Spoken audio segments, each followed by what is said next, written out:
Hey, what's up guys? So I've come across what seems to be an unusual and interesting launch strategy, and I wanted to kind of dissect it with you guys and get a better understanding of whether this is in fact a winning sales strategy or something else altogether. So I'm hoping we can go through it together and come up with a bit of a consensus. So this is the game in question, a game called Gladio and Glory. And you can see here it came out in March of 2021, so less than a year, still a fairly fresh game. And you can see here it's got a lot of positive reviews. So it's done very well for itself. So it's one of these ragdoll type combat arena games, which are very popular. They kind of present well in GIFs and marketing material. This game is in early access, okay? But what makes this game unique is the fact that it's free.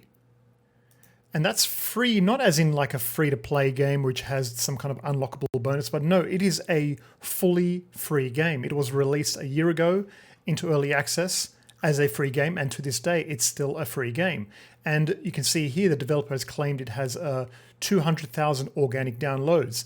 And I've seen some updates from the developer, and actually this number is now beyond 300,000. So this is a very successful game in its own right, but it's free, so there's no revenue being generated by the developer. Not yet, anyway. And that's what I wanted to discuss here, because from what I can see, this is an intentional strategy by the developer. And if we go to the Read More tab here, we've got some information onto why it's early access. So what's interesting is here, will the game be priced differently during and after early access?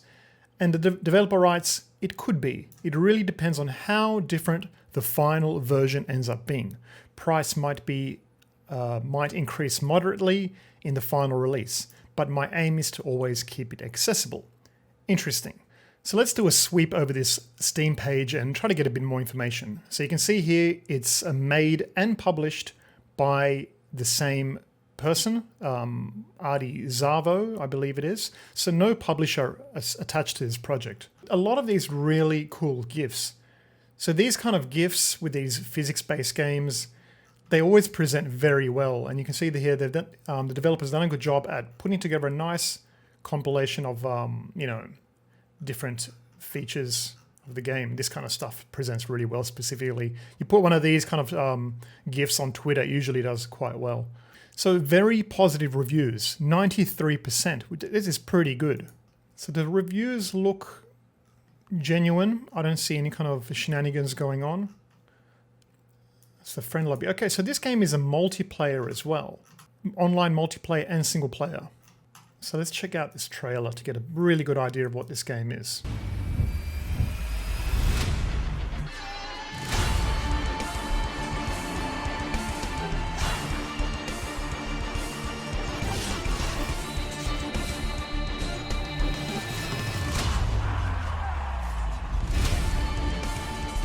This is actually a pretty good trailer. Like, it syncs very nicely with the music, and the person who put this trailer together, whether it was the developer or somebody else, has done a really good job, and they kind of know what they're doing in terms of showcasing. Like you can see there, they're showcasing, animals, cannons, a real diverse gameplay here, guys. And to me, it looks like there's quite a bit of work that has gone into this project. Considering this is also a multiplayer game, anything multiplayer always takes a bit longer to make. And yeah, just a lot of interesting, it has that kind of, I guess, indie ragdoll look. You find that in like Goat Simulator and these kind of games. But, there's nothing wrong with that. There's a particular kind of visual aesthetic that, some people are really into. So this project seems to have a significant development effort behind it. And with that in mind, I expect that at some point in the future, maybe as this game comes out of early access, it will in fact have a price tag. And that's what makes it so interesting. That is what makes this a unique situation, where you'll see often games will have a demo page where they'll amass all these reviews on the demo page in the hope of then converting some of those users over to the real page where they can actually buy the game. This game is attempting to be one and the same, and essentially get to leverage all the reviews they've amassed during that free phase and bring them over to the paid phase. At least that's what I'm thinking is going to happen. And it's a very powerful move to make, because when you do that, you bring in with those reviews a lot of social proof. And that is to say, potential buyers later down the track will see those reviews and think, oh wow, all these people bought this game, it must be great, not realizing that at some point in the past, the game was free. In fact, the very knowledge that the game was free will eventually be long forgotten anyway, as the purchasing customers and the free customers kind of blend together. So that's the intention, I think, that the developers have here. And if so, then it's very, very savvy indeed. There is an important point to make here though, and that is a person will review a paid product differently from a free product, even if it's the same product. And that is because there's no investment, and often they will see the product through a more favorable lens. It's like that old saying, things taste better when they're free. So if this game had gone to market with a price point out of the gate, let's say $10 or $15, how would it have done? It's really hard to say, I think. There is, however, a big potential downside to this approach, and that is that if and when the price does eventually go up, they may find they've exhausted their potential user base. Because, 300,000 people have already downloaded the game. And on Steam, once a person has the game in their library, if you increase the price on them, they still get to keep the game. They don't have to rebuy it. So these are 300,000 targeted users who like the game. So the question is, how many more potential buyers for this game are there outside of this group? And that's hard to say, and I think the developer will have to then scratch the bottom of the consumer well with some targeted marketing. And even though this game is free and presents pretty well, I'm very impressed by these download numbers. In the current market, even a free game can have a tough time getting anyone to play it. Just because something is free doesn't necessarily mean people want it. So let's do some investigation, shall we? Put on my Sherlock Holmes hat. I need like a monocle or something. All right, so what have we got here? We've got a YouTube. Let's check that out. So only 79 subscribers. And you can see here, 11 months ago, they released like a fighting sample, only 500 views. And then the gameplay trailer only had 3,000 views. So very disproportionately low YouTube views compared to what we see on Steam. And it's interesting because often, a gameplay trailer on YouTube is often one of the driving forces for early Steam sales. So let's check out the Twitter. Just to see what kind of marketing hype was surrounding this game. So you can see here the developer, nice looking gentleman. A one-man team that makes games. I code, design, and make art. I'm impressed. 300,000 in organic downloads for my project with no budget. And it's got a link here, which I believe is to, his game here. What else has he got? Hey, so he's got other games here. Wait a second. What are the dates on these games? Released November the 12th. That's like 6 months after the other one. Also early access. Also free. Also very good reviews. Also no publisher. Also one developer. What is going on here? What about this other game? Homewind. Release date 2000. I'm confused here. I'm confused. This one dude is making 3 games at the same time. Is that even possible?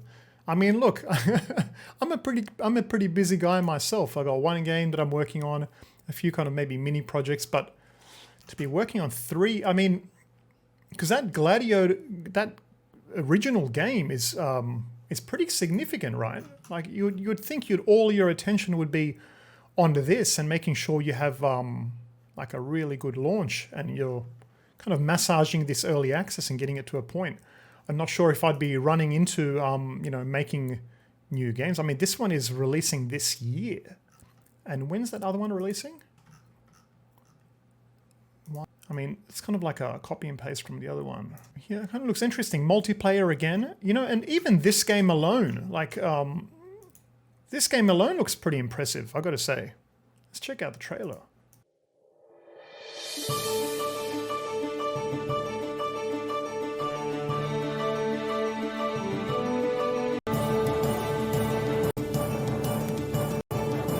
That's a pretty epic looking game in its own right. I mean, how is, yeah, I mean, look, this guy must be some kind of super, I'm so interested in this guy all of a sudden. I'm wondering if there's any more games this guy's working on, basically. I mean, really cool gifts, though. I've got to give it to it. This game presents really well. But yeah, here's that Gladio and Glory. And then all of a sudden here, what's the date of this? 15th? 2 days later, promoting the other game. Man. Wow. Yeah, this guy, he's prolific. Oh, man. I'd like to know what he's on. Artie, if you're watching this, I've got to know your secret, man. I thought I was pretty productive, but you've shown me a whole new world of possibilities. So I've got to know what you're on. Some kind of special vitamins, maybe. Yeah, I'm very impressed. Well, anyways, these games look really cool one way or another. The Gladio and Glory looks really, really nice. Presents really well. You know, obviously a lot of people are really enjoying that game, and it'll be interesting to see what happens when it comes time to actually transition into a full launch, if there will be a price point, if not, because, I mean, I'm sure, I suppose he could just keep this game free forever, right? Let people enjoy it. There's nothing wrong with that. You know, there was a time back in the old Flash days, and we see that now on itch as well, where people would just make games for fun. You know, not everything has to have a price tag. And we often see this now with new beginner indie developers making their first game, which are more or less kind of just following like a tutorial. Looks a bit crude, and they'll put it on Steam with a price tag and try to be competitive with that price point, you know, like $10 or whatever. And often this obviously leads to, you know, one review or no reviews even, and basically nobody will ever play this game. And years pass and it still has like one review, which is often their like mother or something like that. And that's pretty disappointing, because that developer never gets to truly feel what it's like to have a lot of people playing their game and enjoy that and get that kind of feedback. So in those situations, you got to ask yourself, what's more valuable to you? Having a large group of people play your game, or having, you know, say $50 in sales or something like that? I don't know. I'd probably take the people playing my game and then kind of get some feedback and learn from that, become a better developer, and then, you know, start making better and bigger games. Yeah, but that's my thoughts on it, you know, because, yeah, back in the Flash days with Newgrounds, we would just cobble together these things in like a month or two and release it. And we would do it just to get like a reaction out of the community, you know. And, you know, we see that on itch now too, where people will make these fun projects and just want people to play and engage with their content. And then you can put a price tag on it or a donate button or something like that.